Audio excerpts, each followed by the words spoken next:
Notre page été à présent nous emmène ce soir entre Compiègne et Senlis, à Raret et son célèbre château bâti au XVIIe siècle, dont l'histoire fut notamment marquée en 1945 par le tournage du film de Jean Cocteau, La Belle et la Bête avec Jean Marais. Une page été signée Julien Guéry et Clément Jean-Pierre.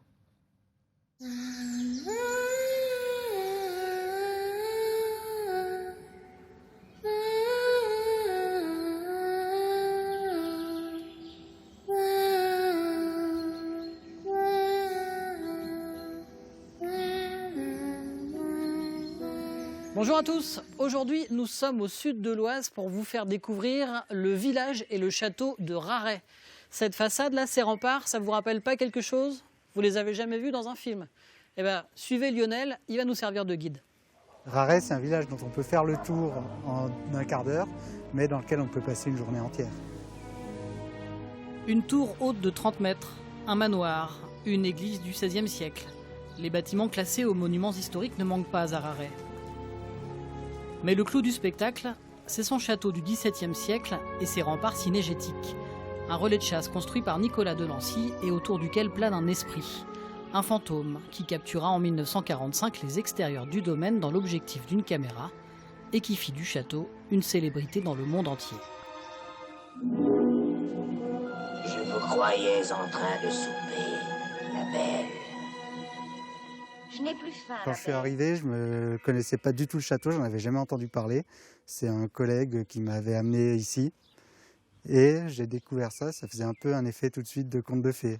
J'avais pas encore vu le film de Cocteau à l'époque. Je me suis empressé de le regarder ensuite et j'ai tout de suite compris pourquoi Cocteau avait voulu tourner son film à Raret. C'est la 4e année que chaque dimanche en été, des visites guidées du parc du château sont organisées. Un domaine où Lionel ne se lasse pas de faire découvrir certains détails.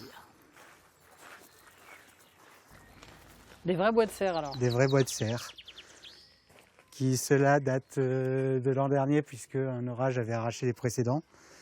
Mais c'était aussi une manière pour Nicolas de Nancy de montrer cet talent de chasseur. Moi, je l'imagine très bien, à chaque fois qu'il tue un cerf avec des plus beaux bois que le précédent, remplacer les bois du cerf pour mettre les nouveaux.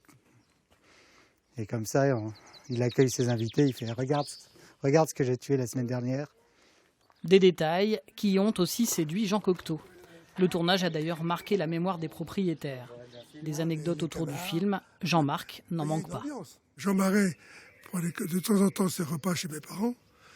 Et comme il avait un masque qui était compliqué, et on mettait un temps fou pour le mettre, donc il n'enlevait pas son masque pendant le déjeuner, il enlevait simplement ses crocs. Alors vous imaginez, pour un enfant de 8 ans, c'était assez impressionnant de partager ses repas avec la bête. Seule contrepartie que demande le père de Jean-Marc pour que le tournage ait lieu, une petite aide financière pour les familles nécessiteuses du village.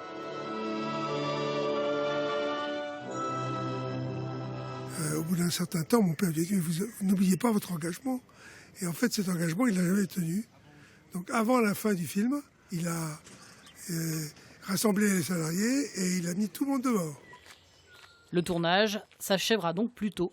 Et les scènes initialement prévues devant la porte rouge du château seront finalement tournées en studio, devant un décor reconstitué. La fameuse porte rouge qu'on voit dans le film de Cocteau, même si dans le film de Cocteau on en voit en fait une copie en studio, elle est dans le film le domaine, la porte d'entrée du domaine de la Bête. Sauf qu'ici à Raret, c'est pas une porte d'entrée, c'est une porte de sortie. Aujourd'hui, le château de Raret se loue pour des événements, des mariages. Y ont été également aménagés un restaurant et un golf.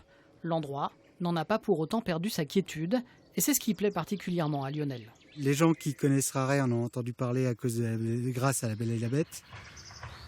Et puis finalement, les gens, quand ils viennent dans la région, ils vont voir Chantilly, ils vont voir Compiègne, ils vont voir Senlis.